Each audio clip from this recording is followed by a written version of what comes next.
Learning marketing में इसमें आज हम निफ्टी बैंक निफ्टी कल का डिस्कशन करेंगे। कल फ्राइडे है, कल बहुत ज़्यादा कुछ होने वाला नहीं है, लेकिन एक चीज़ होने वाली जरूर है कि यूएस एंड ईरान का ट्रेड डील साइन होने वाला है। बट उस ट्रेड डील साइन होने के पहले कल रात में यूएस फेड की मीटिंग हुई, उसमें उन्होंने बहुत कुछ ऐसा कहा जिससे कि ग्लोबल इक्विटीज़ थोड़े से ठंडे हुए, हमारा मार्केट उसके कंपैरिजन बेटर परफॉर्म किया। नाउ आज की वीडियो में मैं आपको 2-3 चीज़ें समझाऊंगा जिसमें कहीं भी गवर्नमेंट गाली देना नहीं है, ठीक है।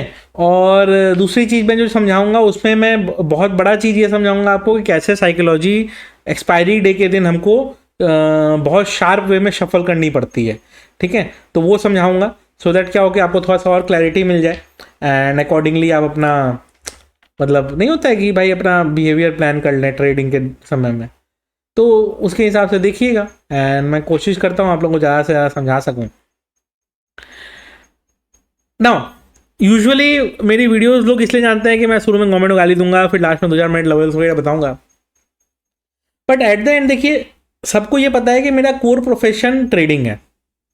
मैं 2009 से जब मेरा कॉलेज चल रहा था तब से मैं मार्केट्स में बहुत ज़्यादा इंटरेस्टेड हूँ। मेरे कुछ फ्रेंड्स थे, अभी भी हैं टच में, तो वो मतलब ब्रोकर फैमिली से आते थे, तो उनके ऑफिस में जाके बैठना, देखना क्या चल रहा है, कैसे होता है, क्या नहीं होता है, उसमें मेरे को बहुत ज़्यादा इंटरेस्ट था।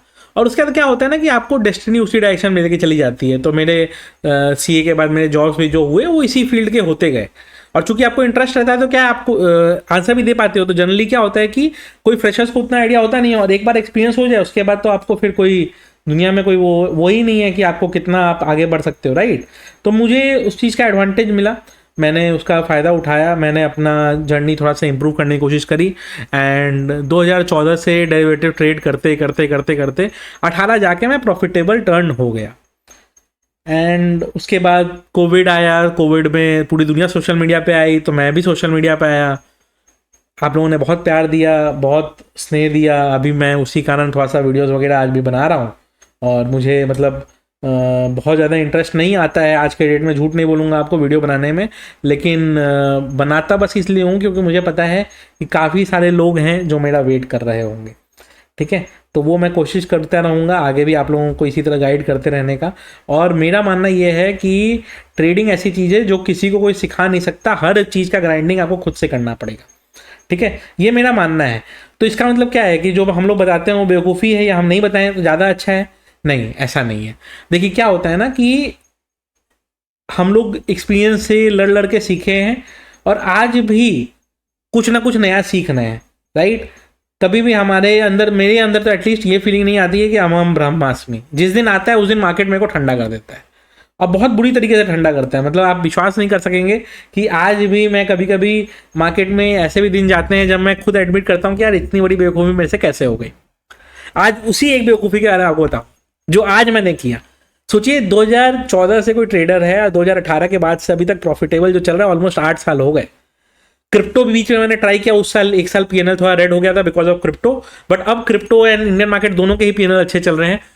उसके बाद भी अच्छा, जबकि मेरे को वो भी नहीं दिखाना कि देखो मेरा पीएनएल अच्छा है, मेरा कोर्स ले लो एंड ऑल, भाई नहीं करना अपने को, वो सब अपना बिजनेस ही नहीं है, नहीं। फिर भी उसके बाद भी आज के डेट में जो सिचुएशन है,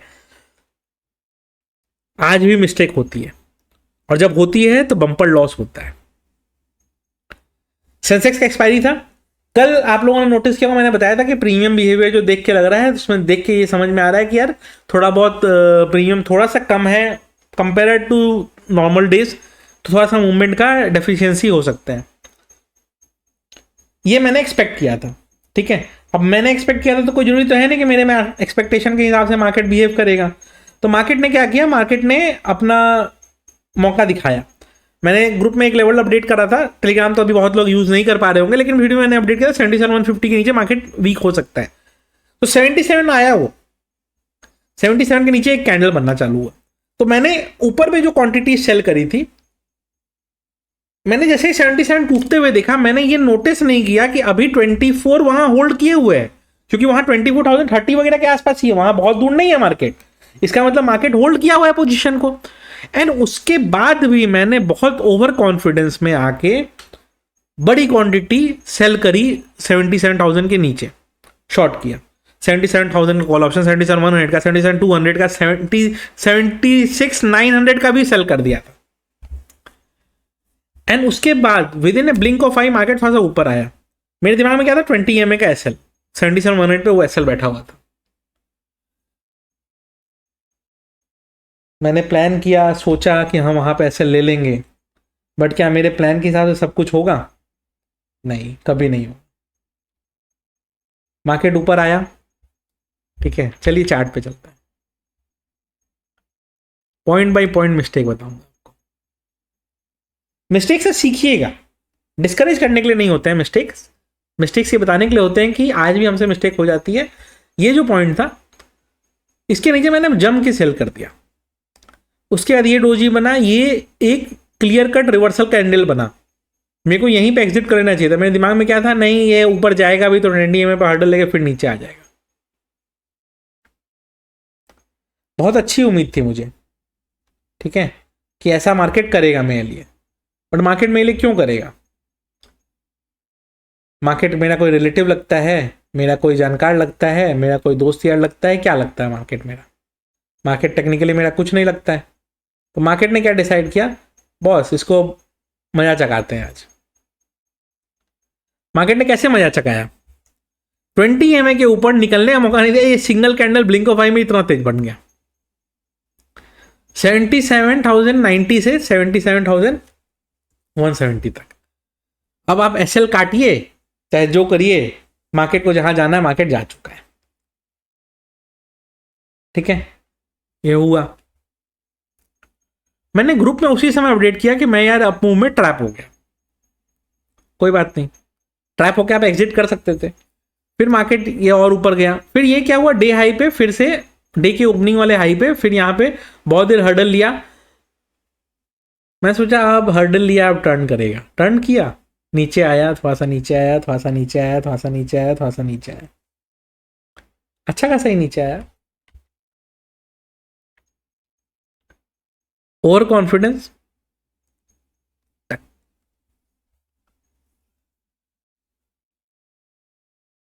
नो। ये मैं क्यों बता रहा हूं आपको?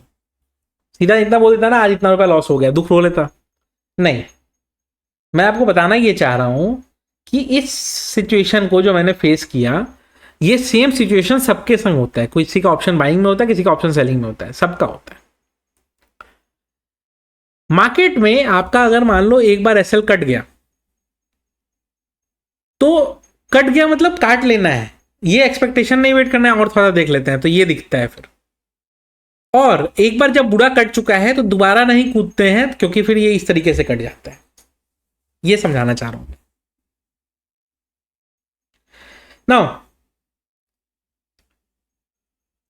मार्केट खत्म होने के बाद 330 के बाद मुझे अब ये दिख रहा है कि यार क्लियर कट तो यहां पे साइन था कि लगातार 3-4 रेड कैंडल्स बने हैं, उसके बाद एक डोजी कैंडल बना है, फिर उसके बाद सीधा ड्रैगन फ्लाई डोजी बना है, या आप बुलिश हैमर कह सकते हैं। तो ये तो क्लियर कट अपसाइड ट्रेंड था। तो मैं कैच क्यों नहीं कर पाया इसको? क्योंकि यहां पे आ गया ईगो। ईगो ये कि हाँ ये जाएगा तो ऊपर ट्रैप करने के लिए लोग को, लेकिन कहां तक ट्रैप करेगा? यहां तक ट्रैप करेगा। जो मेरा होल्डिंग का एपेटाइट भी था कि इतना देर तो मैं होल्ड कर लूंगा। मार्केट ने फिर उसके बाद झटका ऐसा दिया है, फिर उसके बाद ऐसा झटका दिया है, क्या होल्ड करिएगा?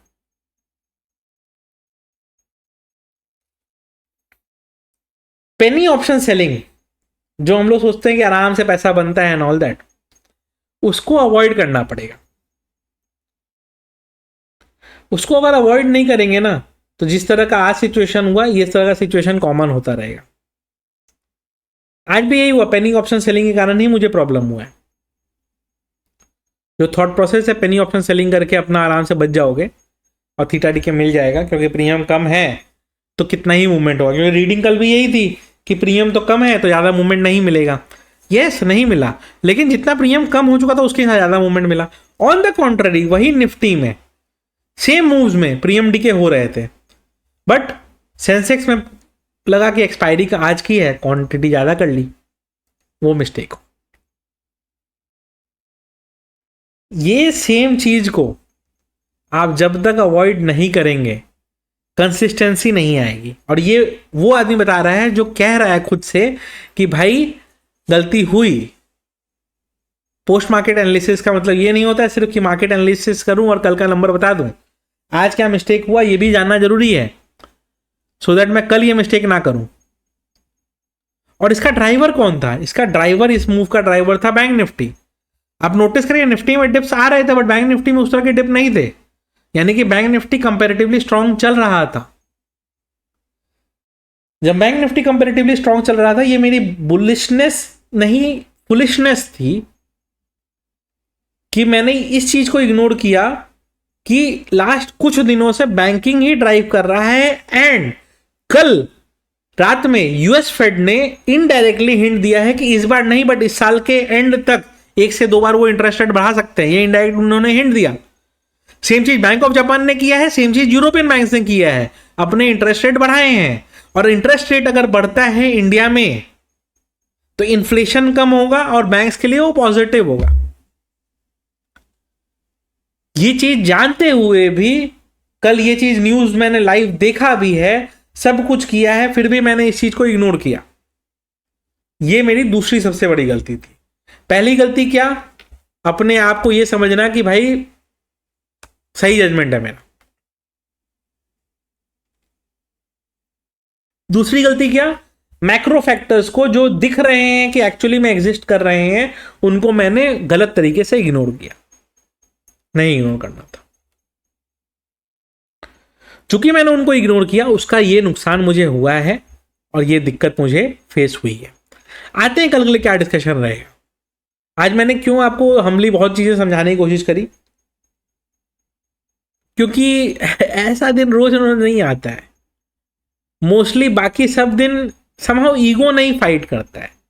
समहाउ मार्केट में मैं मतलब अपना ईगो तो मेरा ऑलमोस्ट खत्म हो चुका है। अगर मेरे 10 बजे भी एसएल लग गए ना तो मैं 3:30 तक नहीं वेट करता हूं। मैं बोलता हूं भाई खत्म।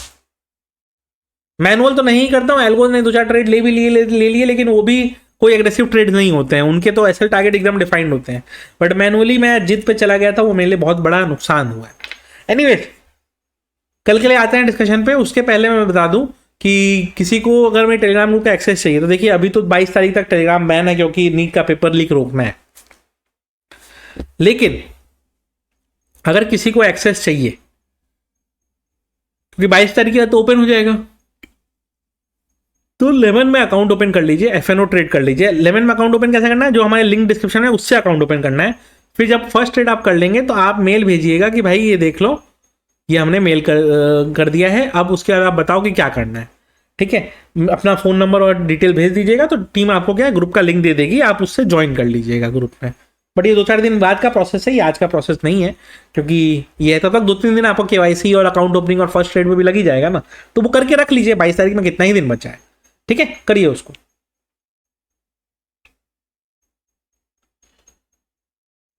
आते हैं कल के लेवल्स क्या रहेंगे। पहले क्रिप्टो के लेवल देख लेते हैं। किसी को क्रिप्टो ट्रेडिंग में इंटरेस्ट हो, डेल्टा का लिंक डिस्क्रिप्शन में रहेगा। डेल्टा, CoinDCX, CoinSwitch तीनों का लिंक डिस्क्रिप्शन में रहेगा। आपको जिसमें अकाउंट ओपन करना है करिए। Delta one of the best trading platforms है। CoinDCX, CoinSwitch time to time offer निकालते रहते हैं। आज एक जैसे डेल्टा ने क्या किया था, 0.01% फीस कर दिया था गोल्ड के टोकन्स पे। सेम चीज़ किया है CoinDCX ने गोल्ड एंड सिल्वर के टोकन्स पे, क्रूड के टोकन्स पे और एनजी के टोकन्स पे। उन्होंने क्या कर दिया, सीधा फीस 0.001 कर दिया है। सॉरी, मतलब जो बेयर मिनिमम हो सकता है वो कर दिया है 0.01 समथिंग। तो उससे क्या हो गया कि अब आपका जो फीस है वो बहुत कम लगेगा। तो जो फॉरेक्स प्लेटफॉर्म पे, इंटरनेशनल प्लेटफॉर्म पे भी लोग ट्रेड करते हैं, उससे भी फीस कम हो जाएगी। तो CoinDCX में भी अकाउंट ओपन कर सकते हैं, डेल्टा पे कर ही सकते हैं। तो दोनों में आप कैसा ऑप्शन है। और CoinSwitch में भी अभी नेक्स्ट 1 मंथ हमारे जो भी यूजर्स आज साइन अप करेंगे, ठीक है, उनको 50% fees off for next 1 month दे दिया है। तो वो भी चाहे तो अपना फीस ऑफ का बेनिफिट उठा सकते हैं। ठीक है, 64,000 ऊपर है, मार्क कर लीजिएगा। बिटकॉइन में 64 के ऊपर निकलता है तो ही फर्स्ट लेवल आपका 64,700 की तरफ जाता हुआ दिखेगा। ऑल्दो 64,400 पे भी एक छोटा सा हर्डल है, बट 64,700 तक ही रियल मूव आपको होता हुआ दिखाई देगा। ठीक है, डाउन साइड में जब तक 64 के नीचे है वीक ही चल रहा है, ज़्यादा उसमें कुछ बोलना नहीं है मेरे को। वीक चल रहा है, चलने दीजिए।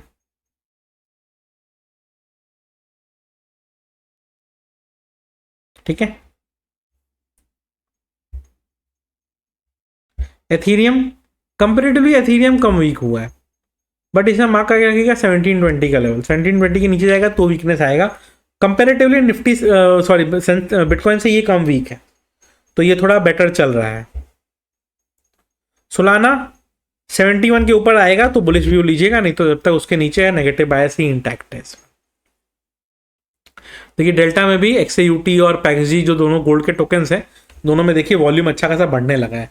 क्लियर इंडिकेशन है कि धीरे धीरे फॉरेक्स के प्लेटफॉर्म के ट्रेडर्स जो हैं, क्योंकि इंटरनेशनल प्लेटफॉर्म में ट्रेड करिए, P2P में फंसिए, ये करिए वो करिए, इससे बढ़िया भाई सिंपल सा इंडियन प्लेटफॉर्म में ट्रेड करो, इतना कम फीस कर ही दिया है उन लोगों ने, उसका बेनिफिट उठाओ। आते हैं अपने गोल्ड वगैरह के लेवल्स पे। 4250 4260 ये जो जोन है 10 पॉइंट का, ये हर्डल जोन है। 4220 ब्रेकडाउन जोन है।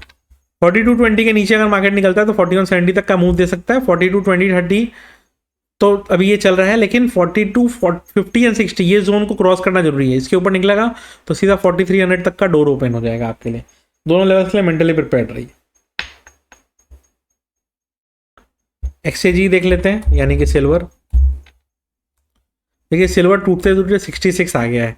जब तक 67.5 नहीं जाए बुलिश व्यू मत लीजिएगा।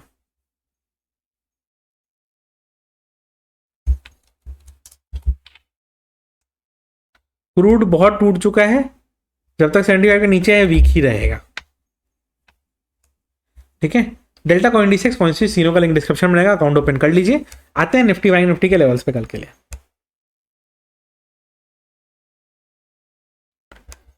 देखिए कल हमने क्या डिस्कस किया था कि 24,070 वगैरह के आसपास तो ओपन हो जाएगा, कोई बड़ी बात नहीं है, उधर ही ओपन हो गया।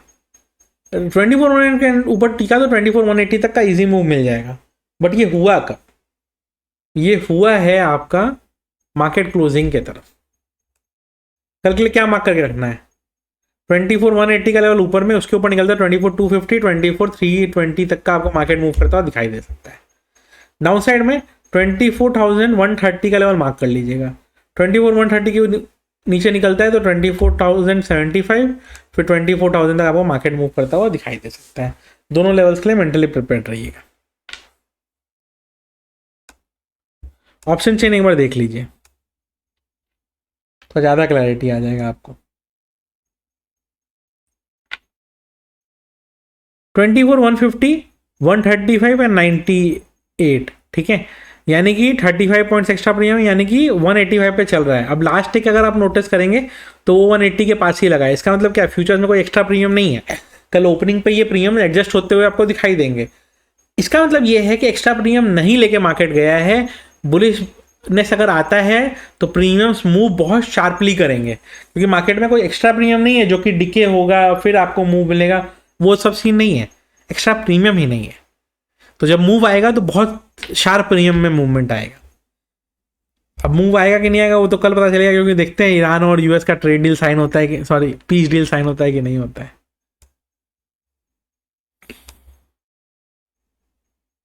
अच्छा, यूएस फेड वालों ने क्या बोला मैं एक बार बता दूं आपको। तो फेड के जो नए चेयरमैन है उन्होंने कहा कि भाई देखो बहुत हो गया guidance guidance guidance guidance guidance, अब हमको गाइडेंस वाइडेंस से इतना मतलब नहीं है। हमने एक उसके लिए टास्क फोर्स बनाया है, पूरा जो तरीका है हमारा ये फेड का मीटिंग प्रेजेंट करने का, इसको हम चेंज करना चाहते हैं। तो अभी केविन वॉल्श साहब अपना पूरा जो फेड का तरीका चल रहा है वो चेंज ही करना चाहते हैं। तो अब मार्केट को ये डर है कि भाई, डर तो क्या ही है, मार्केट एक्सपेक्टेड करके चल रहा था कि कुछ ना कुछ तो ये डायनामिक करने की कोशिश करेगा, क्योंकि जो भी नया आता है कुछ डायनामिक करने की कोशिश करता है। बट हर चीज़ में इनके पास एक ही लाइन था, we have a task force for that. जो इंडिया में होता है ना, कमेटी हमने बनाई है, हमने कमेटी बनाई है, वही वाला हिसाब कर दिया इन लोगों ने कि हमने कमेटी बनाई है। देखिए क्या होता है इनका। निफ्टी बैंक में आते हैं। हाँ बट बैंक, सारे बैंक से सिग्नल यही आ रहा है कि आपका मूवमेंट आपको हो सकता है। 57,900 57,900 के नीचे मार्केट टूटता है तो 57,750 57,600 आपको मार्केट मूव करता हुआ दिखाई दे सकता है। उसके नीचे 57,400 मार्केट मूव करता हुआ दिखाई दे सकता है। ठीक है, अपसाइड में 58 तक के ऊपर अगर रहता है तो बुलिश ही है। उस पर मुझे अब क्या अलग से कहना है, मैं अलग से क्या कर लूँगा। मिड कैप निफ्टी ज़्यादा बुलिश चल रहा है, वही सबसे अच्छा ब्रेकआउट में बैठा हुआ है। 14,610 इसके ऊपर अगर निकल जाता है तो ब्रेकआउट में चला जाएगा ये। सेंसेक्स जब तक ये 77,300 के ऊपर है, इसको बुलिश भी रखिएगा और कुछ उसमें है नहीं। वीडियो अच्छी लगी हो तो लाइक जरूर कर दीजिएगा।